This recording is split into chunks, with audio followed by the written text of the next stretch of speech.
Hey friend, welcome back to the Care Collective podcast, a space where caregivers can feel seen, supported, and a little less alone. Today's conversation is with Christina Potts, a mom of 4, grandmother of 2, and someone who dedicated 30 years of her life to professional caregiving before transitioning into advocacy work. Christina retired from in-home care in 2023, but her heart for caregivers hasn't slowed down one bit. In this episode, we talk about what it really means to build a career in caregiving, the joy, the grief, the lessons learned from clients who became family, and the realities most people don't see. Christina shares about celebrating the lives of those she's cared for, the emotional weight caregivers carry, the importance of training and credentials, and why advocacy for better pay and benefits matters now more than ever. This conversation is honest, heartfelt, and really validating for anyone who has ever loved someone through care work, whether professionally or personally. So let's dive in. So thank you again for coming on today and for being willing to talk with me and share your expertise with everyone. I'm super excited for this conversation. So just to kind of start, could you kind of just give us a brief introduction to yourself, kind of your background, who you are, and all that good stuff? Okay. My name is Christina Potts. I'm a mom of 4, a grandma of 2. I retired from caregiving in 2023. I did it for 30 years. I attended school for it. Now I'm a caregiver advocate. That's so awesome. So can you take us back kind of to the beginning of your experience? What kind of led you to, get started in it, and what motivated you to stick around and really just plant your roots there and, say this is the place for me, because not many people can say they stayed with something that long. I don't remember how I found out about the course, but once I Mhm. got into it, I enjoyed it. And the reason why I stayed with it because I love making my clients smile or the thank yous that I got from Mhm. family. Thank you Right. so much for taking care of my daughter or my husband or my wife. So that what kept me around for the long haul. Yeah. No, I think it's the little moments. It gets hard when there's, obviously it has its ups and its downs, as I'm sure you can attest to. And every Yeah. single day is something very different. But I Yes. think definitely those moments where you see the impact that you're making is kind of the main motivator for sticking around and for sticking through it, Yeah. when things are really tough. And I guess kind of another question I had for you, I know you mentioned part of your transition out of care work and into more the advocacy role had to do with your client passing away, right? Yeah. So can you kind of talk me through some of that experience and how that felt for you as, a paid caretaker, right? To also still kind of experience some grief and some mourning through that process, because I think people expect that for family members, but for healthcare workers, I don't, or, care workers in general, I don't know if people talk about that kind of grief that can come from building a relationship with someone, Well, spending so much time with them and then losing them still. Yeah, go ahead. the way that I celebrate all my clients is I try to remember their birthdays or Mm, go to places where we went to that we really yeah. truly enjoyed ourselves. That's to me, that's keeping their memory alive. Yeah, no, I love that. What other experiences did you kind of have with celebrating your clients and They remembering them? taught me a lot. I learned a lot. I learned a lot of places. I learned how to do certain things at home, Yeah. how to clean things and stuff like that. I learned a lot. So that's another way of keeping their memory alive as well. Yeah. What are some of your favorite things you think you learned? Like top one or two things? One of my clients taught me how to, if you have a significant other and they're Mm-hmm. working and you want the food to stay warm, put the plate in the oven and keep it on low. I never knew that Yeah. until they shared that with me. And I had another client who taught me how to cook an egg in a cup. I never Yeah. thought that you can cook an egg in a cup, so I learned that as well. Then I had another client who loved to gamble, and we would talk about Mm. her experience. She used to love to go over to Canada, and she would Mm. say that it was a whole different experience. They loved it, where I receive our money and our money went a little bit further. Yeah. Yes, so we talked about stuff like that. So each client that has passed away has either showed me, taught me, or shared with me something that I can take Mm. for the rest of my life. Yeah, no, I think that's the biggest part of it, right? And I felt that too with anybody that I've helped is that there's so many things you wouldn't expect to learn, whether it's, cooking, you learn somebody's favorite recipe, like, some of the stuff you shared, or some of it is just travel experiences. Like, I just think it's cool and interesting just to talk to so many different people and to Right. spend an extended period of time with them, because you get to have more deeper conversations than you have typically, right, with other people you interact with on a daily basis, you Right. know. And in your opinion, what would you say are some of the most surprising or misunderstood parts of the caregiving journey for you personally? The surprising part was when I told all my clients that I went to school for it because they couldn't Mm, believe that I went to school for it. The other surprising thing was how a lot of the family members, they were so desperate that they had to hire people off the street, and they were shocked because something was taken from them because they right. hired them. Yeah. Yeah, no, that is, it would be interesting to, for your experience, like you've never known anything different besides, you know, Right. having your training, going to school, and to, people will be like, yeah, there is something better. And so I'd love to kind of talk about that experience as well, kind of your training and your background in it.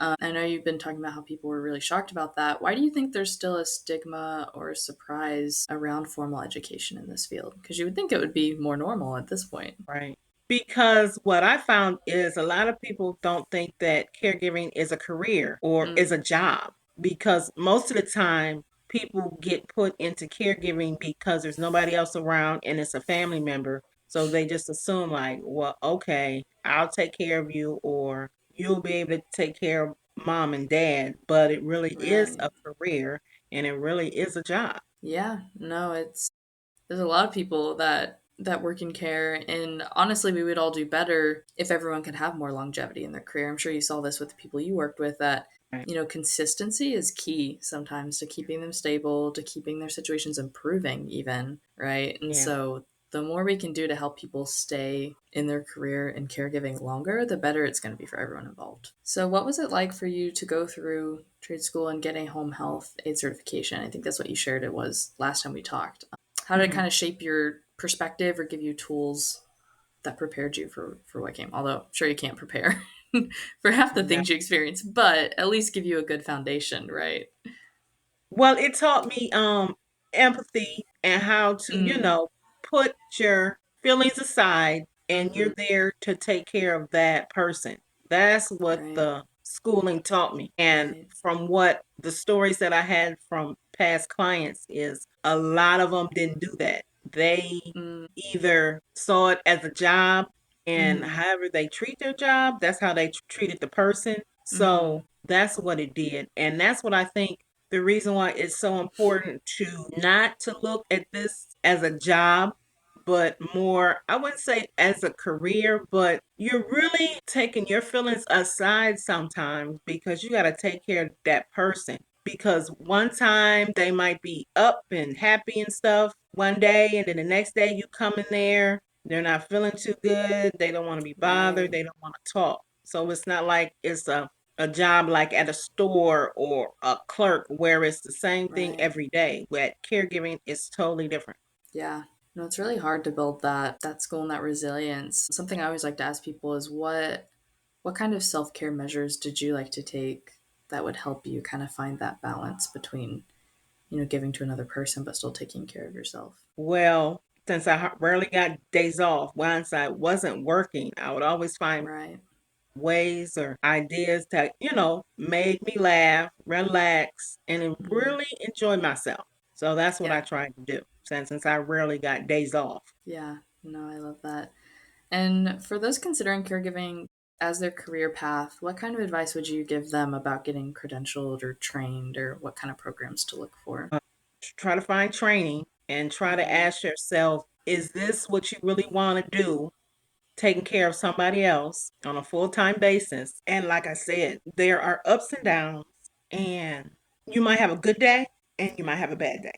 No, it's all over the place, and so I think it's half of it's just giving grace for yourself, right? And the feelings you're Yeah, going to experience and the emotions you're going to go through, because it's all just a part of the ride, the journey that you're going on with that person. yeah, yeah. Okay, and so then now I kind of wanted to step into more of your advocacy work and, you know, the organization you're working with now. Could you kind of tell us a little bit about the organization that you're partnering with and kind of what's inspiring you to do all of this? I got involved in, it's called Impart Alliance. I got involved in Impart Alliance back in 2019. Mm-hmm. And what attracted me to Impart Alliance was it felt like that they were finally listening to what we need. They wanted to give us like a livable wage, and they really wanted to hear about our stories, what is bothering us, what we want, our experiences is in the home. Prior to me joining it, they had started back in 2016. So that's when they started to have the conversation. But when I joined, they had started listening sessions. So I Right. attended listening sessions, and they let each one of us talk about our own experience as a caregiver. And that Mm. really meant a lot to me because, like I said before, I feel like caregiving is not in the forefront like a doctor or a nurse or any other part in the healthcare field. So when I came along that organization, I was excited.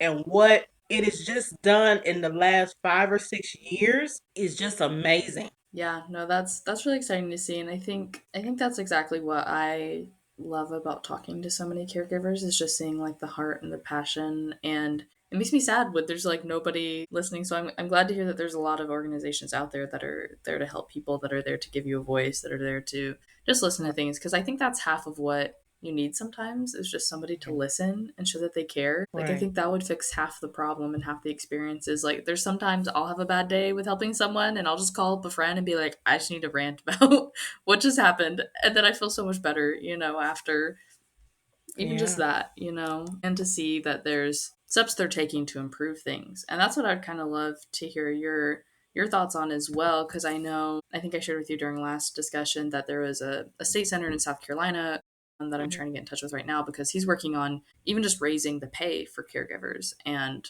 what that kind of looks like. So what are some other things that you hope to see come about in the near future, whether that's pay, benefits, recognition? Like, what are more of the tangible things that you think you other caregivers want to see? The pay. They have raised the pay. First it was $16, and I believe because we have monthly meetings, Mm, is up to 20. They're trying to get it to $20 an hour. yeah, And they're starting as of today, they're having meetings in our state capital of Lansing where we're going to have credentials. They're going to yeah, be credentials behind our name, and that's good. also benefits, because when you get older, I'm about to be 54, and there's no such thing as a retirement for the caregivers. So Right. I wish there was a fund where we could have all put in while we Hmm. were working, where when we get older, when we're not able to do the job anymore, there's Right. money for us. Yeah. No, of course, because it's a difficult job, and so it should have the same benefits that you're seeing from Right, other right. roles too, because of the impact that you're having. I know in South Carolina, they were pushing at least for, because I think they said the national average wage for caregivers is 13 an hour, which is insane. It was like Yeah. 13 to 16. And they were pushing to get at least like 50 to 75% of the reimbursement that they're getting from insurance towards the caregiver, which would, with the hopes of raising it up to that like 20, 25 an hour, even by the time it would phase Mm-hmm. into place, because I get this probably not an overnight thing for a lot of employers too to do this, right? So it'll be interesting to kind of see how the conversations are shifting forward and hopefully improving things. But I know it takes a lot of people like you to kind of keep having these conversations, keep pushing it forward to get it anywhere. So I appreciate the work you're putting forward for that. And kind of going back, you mentioned that you've heard some horror stories of families hiring caregivers just Yes. off the street. I guess as somebody that is a caregiver, what advice would you be able to give to a family that's looking to hire help for their loved one, of things to kind of watch for? Maybe it's personality, maybe it's tangible skills and credentials.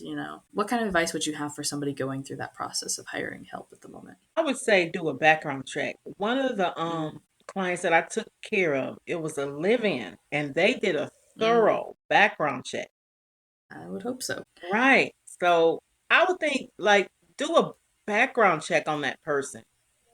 Yeah, Ask some type of questions. It might be uncomfortable, so you can get a better understanding of who you're hiring and bringing into your home. right. And I wish there was like a website for them, or like a link, or like a document where they can go to, and there's already questions to ask, or Mm, something where they can go to so they can get a better understanding of what to ask this person so they don't have any horror stories. right. Yeah. Because I know there's some websites out there like care.com, and I don't know how Right. much you use them, but anytime I've kind of been on that site or gone through it, all of these people, it seems to be their first time looking for anyone. And they Right. kind of even approach me and are just like, I don't know how this works or what questions I should be asking you. So like, I don't know, are you interested in this? Is this something you can do? And like, have you done it before? And then sometimes they would even ask for references, but then they were in such need of help that they ended up not even following up and asking for the references ever again. So it was Right. kind of interesting to see that false sense of, well, I think this is how I'm supposed to be doing it, but I don't really know. And then any safety measures are gone out the window because their need for help Right. is, Right. you know, desperate. They need that. And then when you go in and you kind of see the situation, you start helping, and they see the effect of a good caregiver, then they're like, "Oh my goodness, this is so helpful. Like I needed this." But I can't imagine, if you had somebody come in that you didn't trust, that's then going to make it harder for the next caregiver you're interviewing, right? So it creates a bad reputation for you. And there's lots of good people out there that do want to provide help and support and are doing an amazing job at what they do. Right. So I think definitely background checks would help a lot. I think trying to figure out, helping guide people on the kind of questions to ask, and it's definitely a two-way thing, right? I think that's one piece of advice I would give to the caregivers in this situation. I mean, work is work at the end of the day. You have to sometimes do things you don't want to do, but I'd love to hear your experience, and if you also had some vetting you would do with the kinds of people you wanted to work with, or if you were just kind of like, I'm going to make every situation work, even if it was tough. Like, what was that experience like for you as somebody working in care to kind of not have control over the people you would work with at times?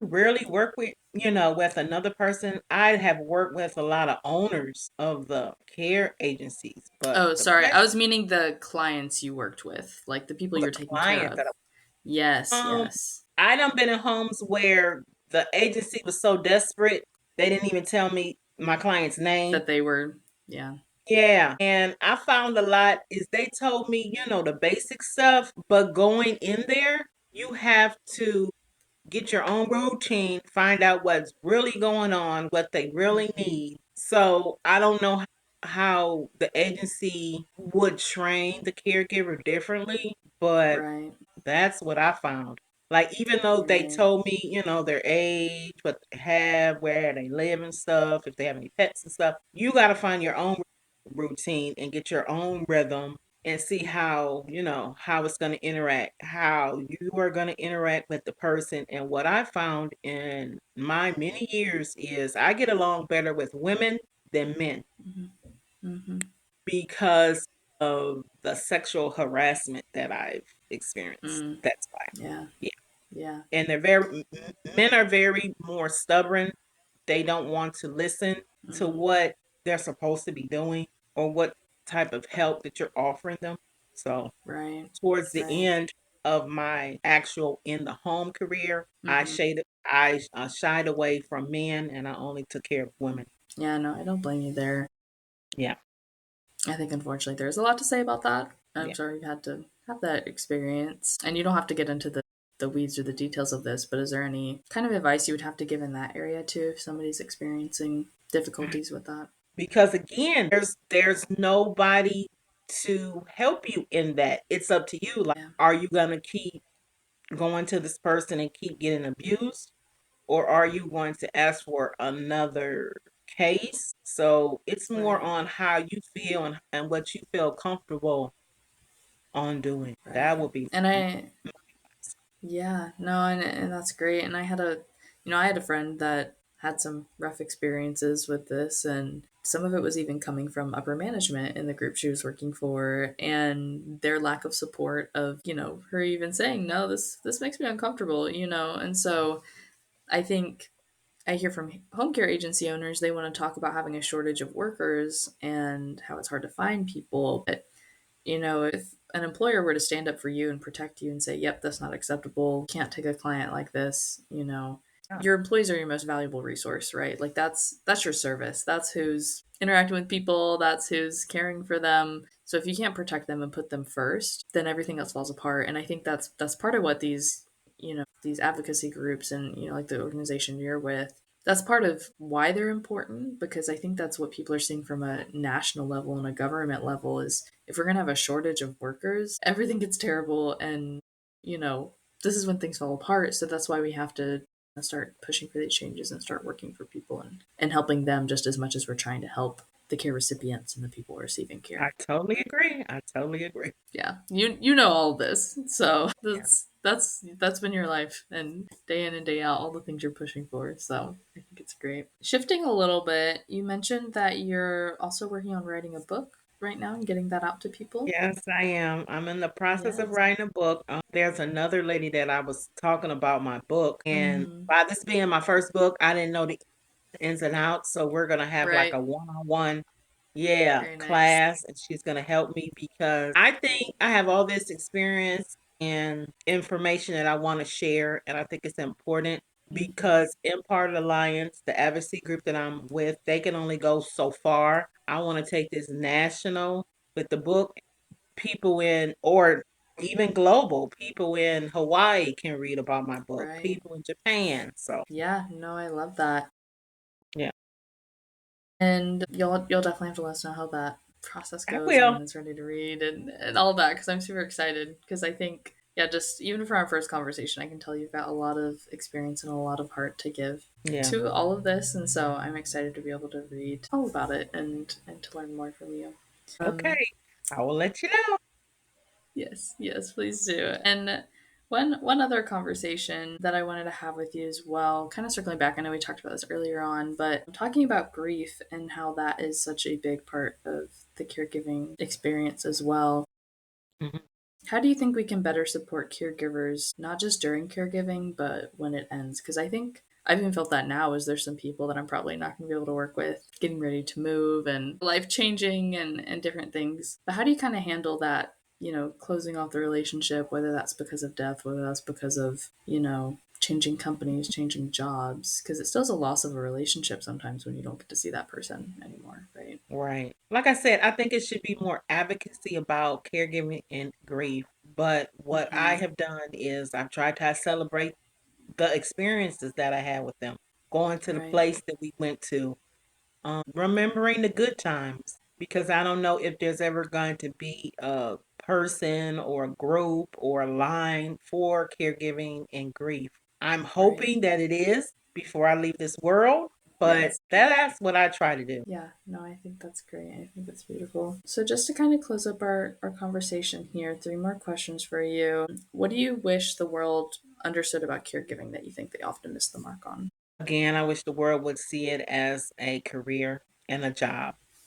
Mm, And yeah, I'm hoping that caregiving, more people get into caregiving. That's why I'm part of this advocacy group to change the pay and credentials so the young people can get excited because I don't know about the state that you're in, but ever since I yeah, started caregiving until now, we're in a dire, dire shortage. And what does the clients do if they can't find anybody to care for them? And then this current presidential administration wants to cut Medicaid and Medicare. And hmm, then a lot of the clients rely on that. How is that going to look? right. Yeah, no, there's a lot of a lot of things moving in the water right now that make it very intimidating to see what's going to happen.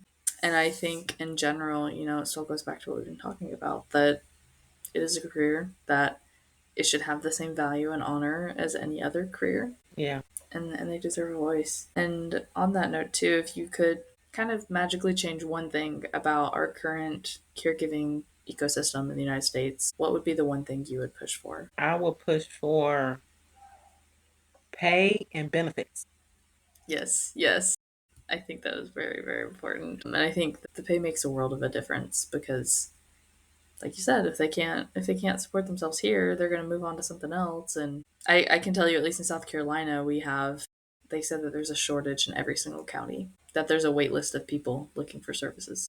That is sad. I mean, Yeah, what do those people do because they don't have anybody coming to their home? I think it's just sad and scary. It really Well, is. and the thing is too that you don't see, the effects that that then has on their family members that are stressed out, and then they're going to have to leave work, and then that's going to add to the economic strain going on, right? Like the absenteeism. That means that other people can't fulfill their jobs that are also needed. The impacts are all over the place. Or, and the administration is being very big to talk about families right now and wanting to give like a tax credit for people having children. Well, if somebody is taking care of their parents, they're probably not going to have as much bandwidth for their Right. own family, right? So I don't think people sometimes see and understand how much this one issue is going to affect everything else. And it's not a common conversation for people to want to get involved with this kind of thing, but it really does touch so many different aspects of our life and our economy and our world that even just something as simple as paying people more could help out the situation so much. Especially since everything's going up. Right, right. Everything. Yeah. Yeah, you have to match the inflation with something Yeah. somewhere. Um, and just to make sure we end on a positive note, because I know that a lot of this conversation can feel very heavy, and it's easy to focus on the things that we have to change, things that we have to work on. But I guess looking back, what have you kind of appreciated the most about being the caregiver, and some of the lessons it's taught you just about life and loving other people? One thing it done taught me is seeing the joy on their face. Again, the thank yous from the family. Thank you so much. I don't know what I would have done if you didn't come in. That just touched my heart. Yeah. And I remember those times too. I really do. Because Mhm. it really mattered. It really Yeah. did. Yeah. No, I think that's definitely the thing that always sticks with me too is just whether it's even a simple card that they wrote one time, maybe they, one person she'll remember what kind of chocolate I like and pick that up for me sometimes if she has an opportunity to, or make sure she, we get it when we're out. So it's just little things like that that show that it's a real human relationship that goes beyond something transactional. It goes beyond being your job and it being money at the end of the day, right? Like it's the Right. time you're Right. spending with that person and the experience. Well, thank you so Right. much for sharing everything today. Thank you, thank you, thank you, thank you. I appreciate Of that course. because you are giving us a voice as well. Well, I appreciate you being willing to talk about it and keep working on it because I know, like I said, it's a thankless job a lot of times. But I appreciate everything you're doing to keep the work going now and to keep working with these groups and pushing these forward. Hi, friend. Thank you so much for being here today. Christina's story is such a reminder that caregiving is real, meaningful work and it deserves recognition, protection, and support. If you've ever quietly carried the weight of this role, I hope this episode made you feel seen. And if it resonated, please share it with another caregiver or someone who needs to understand this work a little better. These conversations truly matter. And as always, take care of yourself the way that you take care of everyone else. I'll talk to you next time.